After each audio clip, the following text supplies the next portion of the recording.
Salut tout le monde, nouvelle vidéo. Bon, on n'est pas encore sur la vidéo de Marseille. On a fait le choix de vous présenter le village d'Allot. D'abord. Pourquoi ce choix-là? Déjà parce qu'on y habite, depuis peu. On avait acheté un appartement ici. Mais moi, c'est le village également dans lequel j'ai grandi. Je suis né à Marseille, comme Anaïs, elle dans le 12e arrondissement. Chez les Arméniens. Chez les Arméniens. Et moi dans le 5e arrondissement, près de la Timone, globalement, pour ceux qui connaissent un petit peu Marseille. On a grandi tous les deux là-bas, bon, toi plus longtemps que moi, jusqu'à la fin de l'adolescence. Et moi, à l'âge de 5-6 ans, je suis venu habiter ici, dans le village de Allot. Et c'est clairement un truc qui a changé ma vie, parce que l'environnement et le cadre de vie à Allot est assez exceptionnel. C'est vraiment le village provençal par excellence. D'ailleurs, on a été assez étonnés dans le voyage d'avoir rencontré beaucoup de Français, de jeunes Français, qui ne connaissent pas Marcel Pagnol. Alors oui, ça c'est vrai que nous on a grandi avec Marcel Pagnol. J'imagine que tous les Provençaux qui suivent la chaîne, vous n'aurez pas de mal à savoir qui est Marcel Pagnol ni son œuvre, mais on s'est rendu compte en discutant avec d'autres personnes, parce que souvent on nous demandait d'où on venait, donc on expliquait Marseille, et quand les gens nous demandaient où dans Marseille, donc on était obligé d'expliquer un peu plus en détail, et on a tendance à présenter Allot comme le village de Marcel Pagnol. Et pour nous c'est une évidence que tout le monde connaît Marcel Pagnol et son œuvre.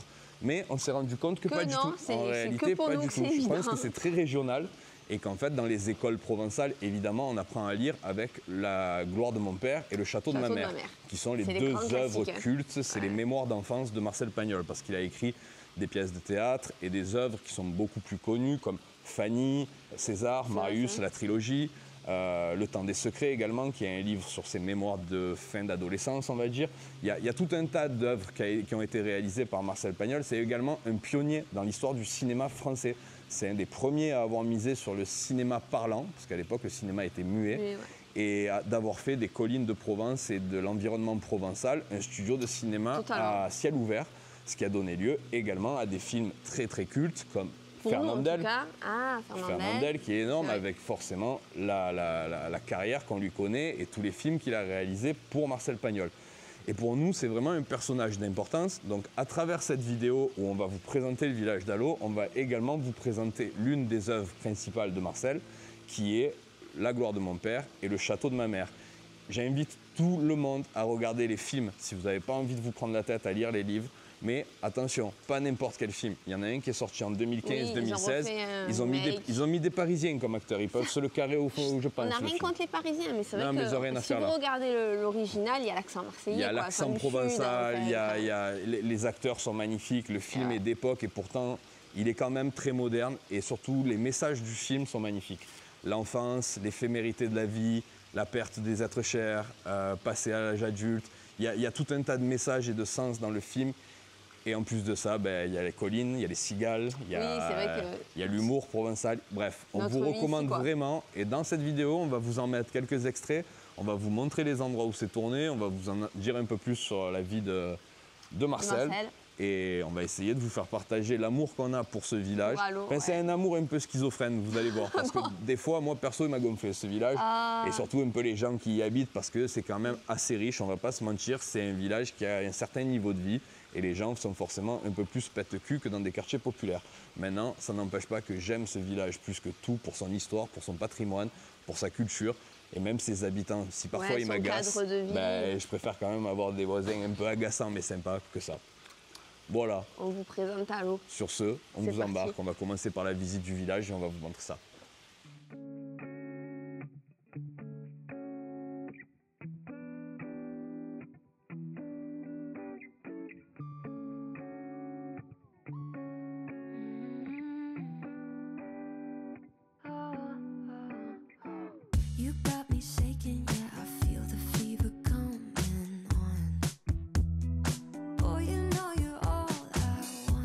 Keep saying that I hate it, but it's kind of fun.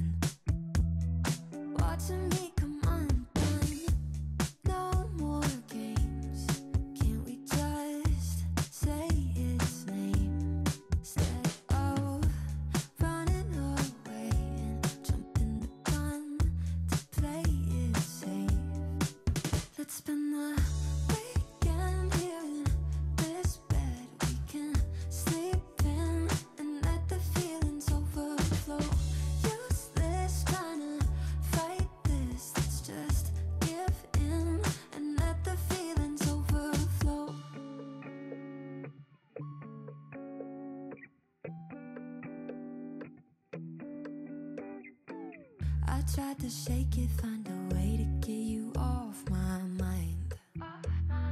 Really tried to draw that line. One look from you, I'm praying I could call you mine.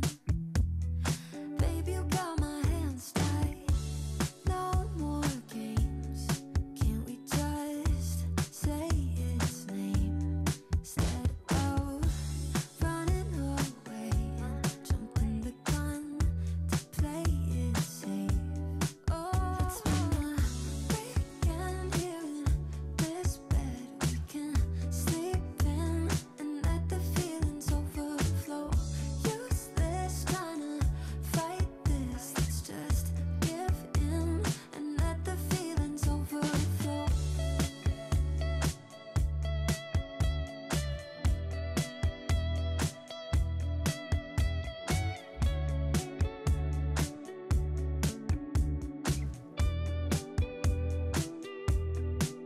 It's been a weekend here in this bed we can sleep in and let the feelings overflow. Useless trying to fight this. Let's just give in and let the feelings overflow. Weekend here in this bed we can sleep in and let the feelings overflow. Useless trying to fight this. Let's just give in and let the feelings overflow. Alors, petites infos sur Alo, il y a 2 trucs à savoir. Déjà, si vous venez visiter le village, moi je vous recommande fortement de penser découvrir la boutique de Nougat. C'est une des spécialités d'Alo. C'est quelque chose. Et franchement, ils sont trop bons. Testez les suce-miel. On passera peut-être tout à l'heure à la Ah, mais boutique. c'est sûr, on va aller en prendre. On va aller acheter des suce-miel, on va vous montrer C'est ce que sa vie. c'est, comme ça au moins vous verrez en image Eh oui. à quoi ça ressemble. Je vous invite vraiment à venir le découvrir. Et il faut savoir que nous en Provence, je ne sais pas si vous également dans le reste de la France, mais on a une tradition pour les fêtes de fin d'année, on a 2 traditions, ce qu'on appelle les 13 desserts, d'où l'importance du nougat, parce qu'il fait partie de ces 13 desserts pour le repas de Noël. Mais il y a également ici à Alo quelque chose de particulier dont beaucoup de personnes viennent pour assister depuis de nombreux endroits en France d'ailleurs. C'est l'événement. C'est un événement, ça s'appelle la descente des bergers. Tous les ans, pour le soir de Noël, vers 23 h, il me semble, vous avez une reconstitution d'une descente de bergers avec les vieux bergers, leurs agneaux. Il faut savoir qu'à Alo également, il y a beaucoup de chèvres en liberté et c'était un endroit où il y avait énormément d'agriculteurs et de chevriers qui vivaient ici au siècle dernier. On a maintenu et conservé certaines de ces traditions, dont une qui est la descente des bergers le soir de Noël. Et c'est vraiment quelque chose de magnifique, c'est full, il y a plein de monde. Il faut vraiment savoir qu'il y a plein de monde qui vient assister à ça. Vous pouvez voir les retransmissions en général sur la télé régionale, France 3 régionale et les chaînes de télé. Mais vraiment, c'est un truc à faire une fois dans sa vie que de venir voir la descente des bergers à Alo. Donc si jamais vous visitez Alo pendant la période hivernale, ce qui est très recommandable parce que vous aurez 0 touristes et vous allez voir le village dans le plus grand des calmes. Et le marché de Noël, il est plein par contre. Le marché de Noël est un événement de fou aussi. Donc on vous recommande vraiment la période de décembre pour visiter. Comme ça, vous avez les traditions provençales qui sont liées à ces festivités-là et qui sont pour nous les plus belles de l'année. Même si nos petites fêtes de l'été, de la Saint-Éloi, sont pas mal, mais c'est plus festif, c'est plus pour les jeunes, c'est plus pour maintenir un esprit de village que pour faire rêver d'éventuels voyageurs ou touristes. Alors que les fêtes de fin d'année, c'est vraiment quelque chose à vivre à Alo.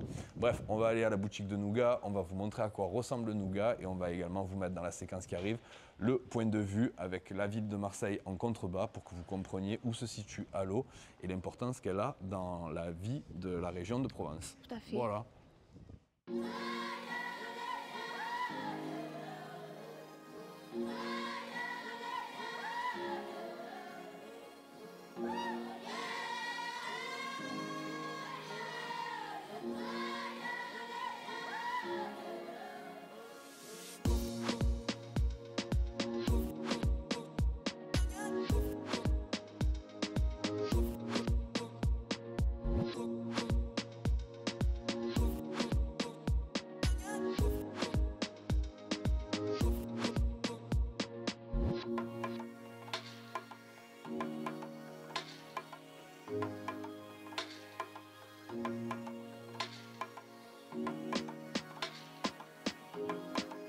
Les amis, s'il y a un endroit à venir manger à Alo, pour nous en tout cas, hein, c'est la Casa Mama. C'est une italienne qui fait des focaccia aussi bonnes qu'en Italie. On va Dégustez ça de suite et je vous mets le lien dans la description. Mais c'est vraiment très bon. Tu veux voir à quoi ça ressemble? Ben là pour l'instant, attends, je te l'ouvre. Je te l'ouvre. Burrata, jambon et crème de pistache. Bon appétit.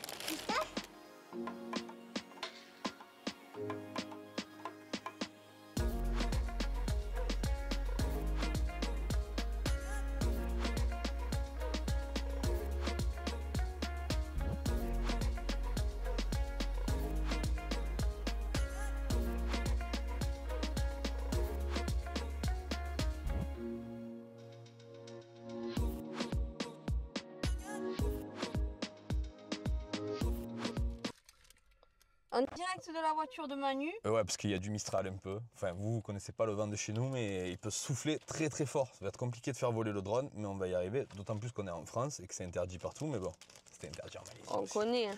Bref, voilà les suce-miel. Ça se vend par paquet de 10. Ça vaut 4 euros, 5 euros 4 euros. Voilà, 4-5 euros le paquet. C'est artisanal, bien évidemment. Du coup...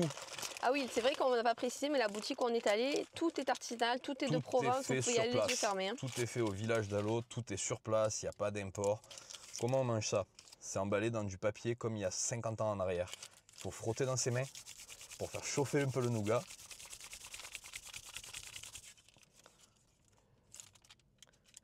Et là, ça se décolle sans rester accroché normalement. Ça peut des fois rester un peu accroché. Ça reste un peu accroché, vous mangez du papier, il est artisanal, on n'est pas Arrête. Hop. Et alors ça. C'est du sucre et du miel, c'est ça? C'est ça. Voilà. Manu, c'est sa grande passion. Hein, c'est ta passion? C'est de la bombe. C'est de la bombe. Dommage qu'on ne peut pas en prendre en voyage. Ouais, tu m'étonnes. Voilà. Ah, voilà. D'ailleurs, on a appris aujourd'hui que Air France faisait grève le 18. On est content. On est censé prendre l'avion le 18. On espère pouvoir partir, mais on sait pas ce est qui de va se retour en passer. France. Mais après, on aime bien les grèves et tout, ils ont raison, il faut les casser en deux, ce gouvernement d'éclater. Bon, allez, ça y est, on était sur une note positive avec le suce-miel. Qu'est-ce que tu nous branches? C'est bon. Allez, très bon. Voilà. Du coup, si vous venez à Allot, ça et cette boutique qui s'appelle donc le Moulin Bleu, je crois. Le Moulin Bleu, tout à fait, Thierry, tout à fait. Le Moulin Bleu, c'est emblématique de Allot. C'est vrai. C'est l'image de Allot. Il y a les santons, le nougat et le village en soi. Sachez d'ailleurs, si vous êtes fan de cette série que je trouve nullissime, Plus belle la vie, désormais elle est tournée à Allot. Parce que de nombreux touristes venaient à Marseille en demandant où est le quartier du Mistral. Donc pendant très longtemps, on s'est amusé à inventer un quartier du Mistral, un coup à droite, un coup à gauche, un coup par là. Et on les envoyait chercher le quartier n'existant pas. Maintenant, c'est tourné à Allot. Et pour le coup, le bar, le Mistral, existe vraiment. Il est dans le village et il est très joli. C'est exactement celui que vous pouvez apercevoir dans cette série. Très bien, voilà. Merci beaucoup. D'où on en prie. On se retrouve... On se retrouve plus tard. On se retrouve au château de ma mère. Allez, très bien. Et pas le mien, le château de sa mère à lui. De Marcel Pagnol. Tout à fait.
Bon, on s'est assis, les gars. On s'est assis.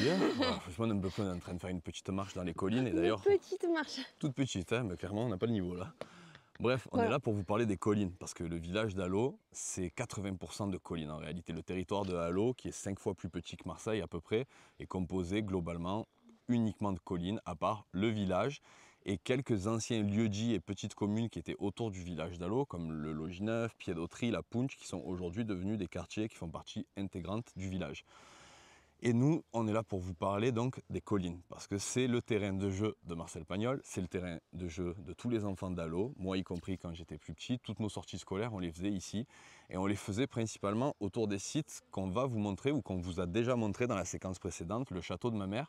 Le château de ma mère, pour ceux qui connaissent le film, pas de surprise. Pour les autres, sans vouloir trop vous spoiler, parce que je vous invite vraiment à découvrir l'œuvre par vous-même, c'est le château où la maman de Marcel, Augustine, traversait sans la permission avec le reste de sa famille, et ce qui inquiétait énormément sa maman, jusqu'à ce qu'elle soit invitée par le propriétaire du domaine à traverser tous les ans de façon régulière avec les clés. Oui, c'était le chemin pour accéder à la maison de vacances, Voilà. Il passait par là. Parce qu'à l'époque, venir de Marseille jusqu'à Allo, ça ne se faisait pas comme aujourd'hui via la route. Maintenant, aujourd'hui, la ville de Marseille et la commune de Allo ne sont même plus séparés. Je veux dire, les deux territoires se touchent et c'est vraiment un panneau qui fait la distinction entre les deux, en passant par bien sûr le village de Plan-de-Cuq à côté, mais on est limitrophe du 11e arrondissement, du 13e arrondissement, donc on touche Marseille. Mais à l'époque, ce n'était pas du tout le cas. Il fallait traverser avec une charrette pendant des heures et des heures une route de collines avec pleine de pierres. Et donc pour gagner presque 2 heures de traversée, il coupait à travers les grands jardins des propriétaires terriens qui avaient des immenses maisons en Provence. Et ça faisait énormément peur à sa maman. Et pour l'anecdote, Marcel Pagnol, quand il a connu sa réussite et son succès après la Seconde Guerre mondiale, en écrivant ses mémoires et en montant son studio de cinéma, a racheté ce château. Ce fameux château. Et en a fait les studios de cinéma de Provence. C'était là-bas qu'il tournait. Et aujourd'hui, ce château, vous l'avez vu en image, il est devenu un parc où de nombreux enfants jouent, mais il reste axé sur le domaine du cinéma. Il y a un espace de cinéma à l'intérieur, avec un petit restaurant à l'extérieur très joli et une très belle cour. Il paraît qu'il est bon en plus. Ah, c'est vrai? Oui, voilà, le château a gardé son âme, même si aujourd'hui il est ouvert au public et que c'est plus cool. un monument, un morceau d'histoire de la vie de Marcel et du cinéma en Provence que le vrai château de sa mère d'époque. Mais c'était joli. Aujourd'hui, on a décidé de vous amener dans 2 endroits particuliers. La maison de vacances, celle qui du coup amenait la famille de Marcel à traverser ce fameux château que vous avez vu précédemment. Et sa maison de vacances, il en existe en réalité 2. La vraie maison de vacances dans laquelle Marcel se rendait, et on ira peut-être la voir un peu plus tard dans la vidéo, mais celle qu'on va vous montrer aujourd'hui et qui nous intéresse parce qu'elle est vraiment emblématique, c'est celle du tournage du film. Donc ce n'est pas la vraie maison, ce n'est pas dans celle-là où il allait quand il était plus jeune, mais c'est celle où tous les Provençaux ont associé l'image de Marcel Pagnol. L'endroit est très joli. Il faut savoir que c'est interdit d'y aller, hein, on va encore prendre un peu des risques. C'est pas parce qu'on n'est pas en Asie qu'on ne brave pas l'interdit. C'est une propriété privée et normalement on n'a pas le droit de rentrer, mais elle est abandonnée. Enfin, c'est une maison qui est totalement fermée et qui est laissée parfois utilisée pour des tournages. Elle est louée par la mairie, mais voilà, c'est une propriété qui est privée. Alors, je ne sais pas si elle appartient à la famille de quelqu'un. Non, pas forcément de Marcel. Oui, remarque peut-être pour le tournage. Je ne sais pas du tout à qui elle appartient, si c'est à la mairie, si c'est aucune idée. Mais on va quand même vous la montrer parce que ça me tient à cœur et qu'à une certaine époque, elle était ouverte et qu'on pouvait y accéder librement et que comme beaucoup de choses en France, beaucoup de libertés qui disparaissent petit à petit. D'ailleurs, il faut savoir, en parlant de disparition, qu'il y a énormément de chèvres à Allo sauvages. C'est un des rares endroits de Provence où on a encore des chèvres sauvages dans les collines. C'est les chèvres d'Allo. D'ailleurs, je vais vous mettre un petit passage là que je trouve magnifique et qui est l'introduction du film. Cette phrase est incroyable. Je suis né dans la ville d'Aubagne, sous le Garlaban, couronné de chèvres au temps des derniers chevriers. Juste pour vous parler des chèvres, justement, qui aujourd'hui disparaissent petit à petit. Elles sont soit castrées, soit enlevées, soit mises dans des refuges très loin d'ici, parce que soi-disant elles nuisent, elles traversent parfois la route, ou elles vont caguer sur les terrains des boulistes qui font que se plaindre. Il faut comprendre, un bouliste, il a quand même que ça à foutre de sa vie de retraité, que d'aller se plaindre de crottes de chèvres sur son terrain, enfin bref. Il y a polémique avec les chèvres en ce moment, alors c'est dommage, c'est un animal sauvage, et c'est un animal emblématique de la Provence en plus. Déjà qu'on n'a pas énormément de faune et de flore dans la Provence, c'est un environnement très aride, c'est la garrigue. Le peu qu'on a, si on s'en débarrasse, je trouve ça assez triste. L'ancien maire d'Allo était très très protecteur de la nature et des animaux. Malheureusement, il n'est plus là aujourd'hui. Et le nouveau, on va éviter d'en parler. Voilà, bon, du coup on part pour la découverte de la maison des vacances du film et ensuite on se rendra sur un sentier de randonnée très très connu, je crois que toutes les écoles de Provence le font une fois. C'est la grotte du Gros Hibou qui est également une des scènes emblématiques du roman et du film, je vous en mettrai un petit extrait, et qui est une grotte emblématique d'Allo. Tout le monde connaît le Gros Hibou. En gros c'est ça, et on terminera cette vidéo par notre petite dame de la garde. Il faut savoir qu'à Allot, on a une petite chapelle en hauteur. Sur la colline. C'est trop mignon. Elle est bon, magnifique et elle donne d'ailleurs la vue sur la vraie Notre-Dame de la Garde de Marseille qui est malheureusement en ce moment en rénovation. Elle est chapeautée avec une grande bâche et on pourra malheureusement pas la filmer. On pourra peut-être la filmer sûrement, mais pas comme on l'aurait aimé, pas avec le drone en faisant des petits tours de la statue dorée au sommet. Pas avec Marie. Malheureusement, on ne pourra pas, donc on va se rabattre sur notre petite Dame de la Garde à nous, notre petite chapelle d'Allot, et vous verrez, elle est magnifique, on conclura là-bas pour le coucher de soleil. On croise les doigts pour le beau coucher de soleil. Allez, c'est parti, et on vous met quelques infos en dessous sur les images quand c'est intéressant.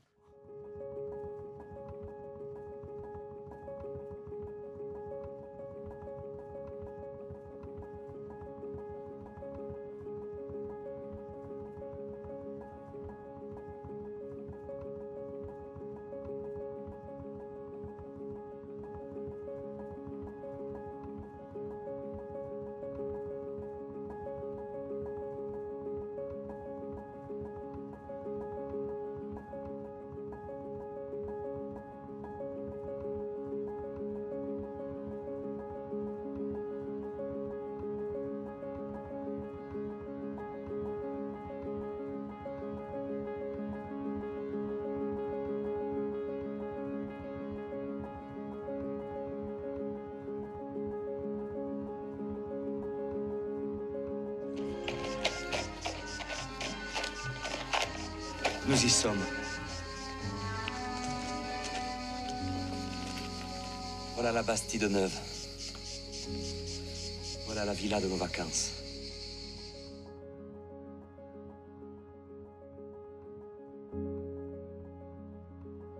Fermez bien cette porte à clé, hein? Oh, pour ce qu'on a laissé de galant. Enfin. Allez, crapaud, en voiture. Adieu, petit Lily. Et n'oublie pas le certificat d'études. Et qu'un paysan instruit en vaut 2 ou 3.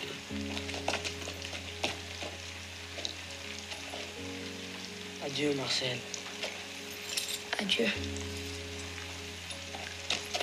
Allez, Hugues.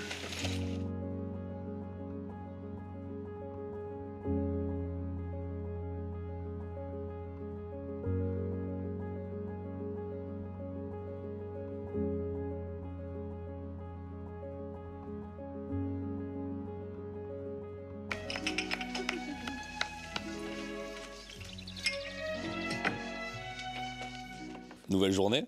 Direction les collines. Ouais, aujourd'hui on vous embarque dans les collines d'Allot. On va aller balader sur le sentier le plus connu, je pense, celui de la grotte du Gros Hibou, dont on vous a parlé peut-être un petit peu avant. Je sais plus connu, trop. Pour nous, mais bon, du coup, vous si vous avez lu les romans, si vous avez vu les films, c'est la grotte du Gros Hibou, donc forcément, elle est connue. Mais il y a des dizaines et des dizaines de sentiers de randonnée. Il y en a qui amènent dans plein de spots différents. Mais nous aujourd'hui, on va faire celui-là parce qu'il est emblématique, qu'il est très joli et qu'il offre de beaux panoramas sur la ville de Marseille. Allez, voilà, on vous emmène. Randonnée. On se prépare les gars, on se prépare. On va tester les nouvelles chaussures. On va tester. Allez, c'est parti.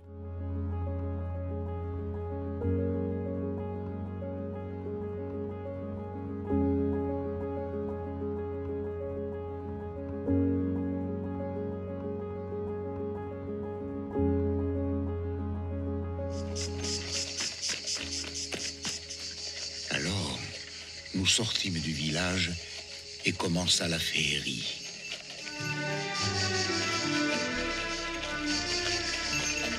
Je sentis naître un amour qui devait durer toute ma vie.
celui-là, là, c'est tête rouge.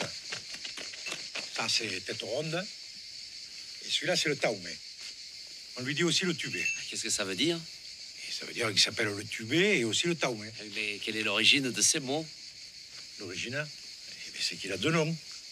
Et alors? Et alors, vous aussi, vous avez deux noms. Et moi aussi. Et là-bas, au fond, c'est Carlaban. Aubagne est de l'autre côté, juste au pied. Moi, je suis né à Aubagne. Alors, tu es d'ici.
Il faudrait peut-être rentrer. Pas la peine. Je sais un endroit où on se mouillera pas et où on verra tout.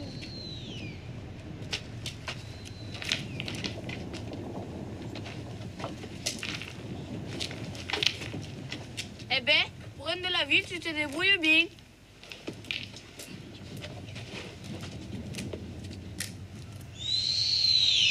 Maintenant, ça peut commencer.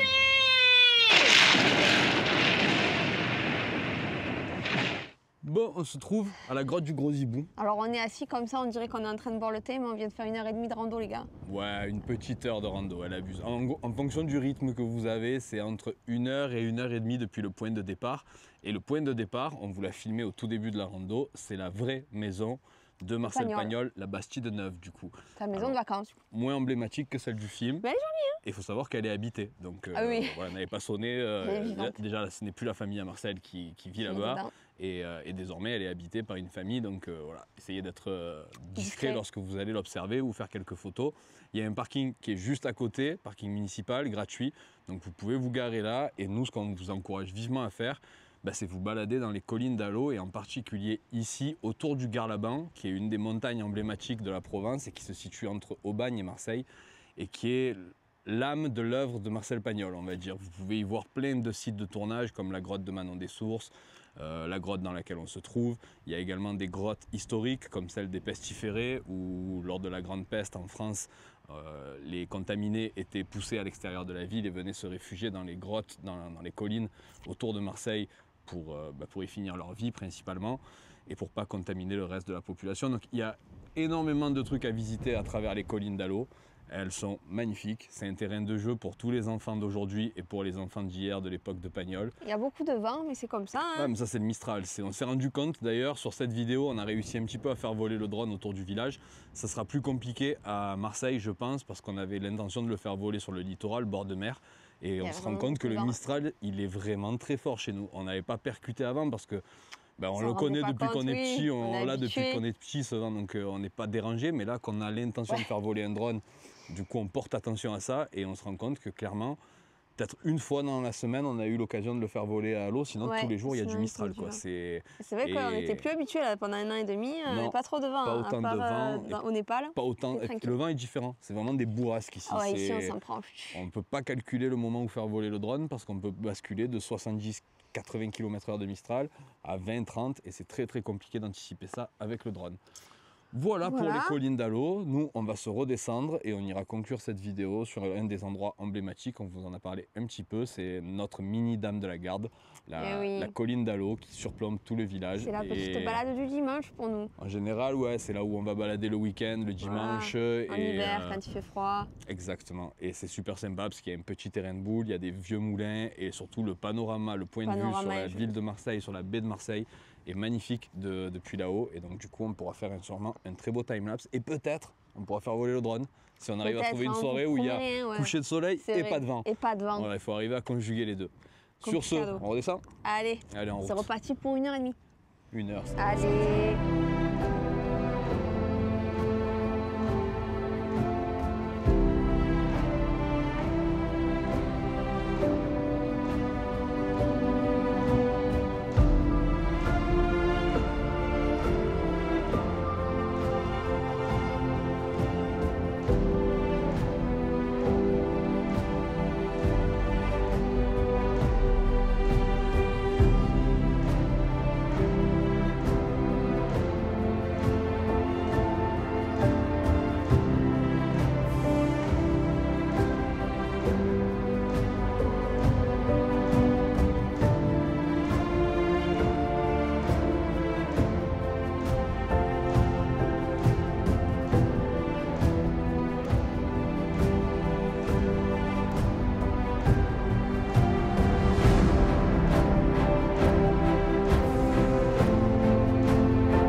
Bon, il est temps de conclure cette vidéo. J'espère qu'elle vous aura plu. J'espère que la séquence que vous venez de voir vous a plu parce qu'en réalité, on tourne la conclusion avant même d'avoir tourné la séquence. On fait souvent ça par rapport à la luminosité et du coup, là, je ne sais pas trop si je vais réussir à faire voler le drone ou pas, j'espère. Et je ne sais pas trop à quoi va ressembler le coucher de soleil non plus. J'espère en tout cas que ça aura été sympa pour vous comme pour nous. Parce que ça fait 3 fois qu'on vient pour tourner ça fait 3 fois qu'on chose, essaye d'avoir le bon coucher de soleil avec pas de vent, pas de mistral, les bonnes conditions pour pouvoir tout mettre en film. Et c'était un peu compliqué sur ce tournage, d'autant plus qu'on a pas mal de choses à faire. Ouais. On est quand même plutôt bien occupés. Je pense qu'on s'est chauffé en disant qu'on allait faire plein de vidéos de Halo, Marseille et tout. Parce qu'on a quand même pas mal de trucs à faire, beaucoup de monde à voir. Et on s'est rajouté le fait de tourner 2 vidéos, donc pas mal de challenges. Et on n'arrive pas à voir tout le monde. Moi, je vais finir, on n'aura pas vu tout le monde, je pense. C'est clair. Et puis, je pense qu'on vous en a montré assez du village d'Halo et de ses collines. En réalité, je pourrais vous faire une vidéo qui dure 3 heures. Je connais le film par cœur, toutes les répliques de l'oncle Jules. Je t'accable. Alors, le plus rare, le plus beau, le plus méfiant? Non, je ne sais pas. La Bartavelle. Qu'est-ce que c'est? Vous voyez, ce gibier est si rare que Joseph lui-même n'en a jamais entendu parler. La Bartavelle, mesdames et messieurs, c'est la perdrix royale, et plus royale que perdrix, car elle est énorme et rutilante. La Bartavelle, c'est presque un coq de bruyère. Toutes les répliques du petit frère Paul. Le petit frère, il est rigolo, le petit frère. Il faut frapper plus fort et chambre tout sous le ventre. Il faut lui crever les yeux. À lui. Faut crever les yeux à moi. Qu'est-ce que c'est que ce sauvage? Je crois qu'il vaudrait mieux l'enfermer dans le tiroir. Tous les personnages hauts en couleur que vous pouvez voir dans ce film et qui sont incroyables, vraiment, que ce soit le jeu d'acteur ou l'écriture. C'est vraiment un de mes films favoris, une de mes œuvres favorites. Et j'espère qu'on vous a donné envie de la découvrir pour ceux qui ne la connaissaient pas ou de la revoir pour ceux qui la connaissent. Moi, perso, c'est un film que je me tape tous les ans, La gloire de mon père. Bizarrement, je regarde un peu moins Le château de ma mère. J'adore vraiment le premier volet. Mais les 2 sont complémentaires, bien évidemment. L'œuvre entière, l'histoire entière, c'est sur ces 2 volets-là. Donc La gloire de mon père en premier, Le château de ma mère ensuite. On vous recommande vivement, si vous venez visiter la région de Marseille ou Marseille même, de vous loger à Halo. Alors il n'y a pas énormément d'options de logement, c'est vrai. Ça va être principalement du Airbnb ou l'hôtel des collines. Je vous mettrai le lien dans la description. Anaïs vous mettra le lien dans la description. C'est le seul établissement hôtelier, je crois, qui est sur la commune d'Halo. Il y en a peut-être une deuxième en bas de la route des termes, je ne suis pas sûr.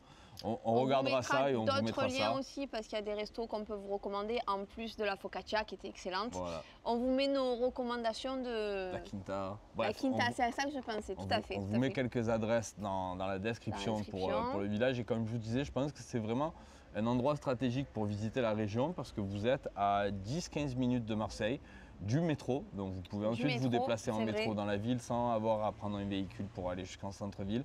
Vous êtes à 10-15 minutes également des entrées d'autoroute pour aller, que ce soit sur la Côte Bleue ou de l'autre côté, Cassis, La Ciotat et les Calanques, forcément, les Calanques de Marseille, que vous verrez peut-être sûrement dans la prochaine vidéo. Moi, je trouve que c'est vraiment un endroit stratégique. Ça peut être sympa, et les balades ici sont super belles. La vue est magnifique sur toute la ville de Marseille. Donc voilà, quand vous avez l'occasion et quand vous avez l'intention de venir découvrir le sud de la France, ne zappez pas à Halo, ça peut faire un bon base camp, un bon lieu de vie pour aller explorer tous les alentours et toute la Provence autour. On espère en tout cas vous avoir donné envie de découvrir ce village. Allez-y, venez, plus il y a de touristes, plus ça fait grimper le prix de l'immobilier et plus on rentabilise notre appartement. On s'en fout. Bref, en plus il y a Plus belle la vie et tout maintenant qui est tourné dans ce village là pour tous les passionnés de cette série.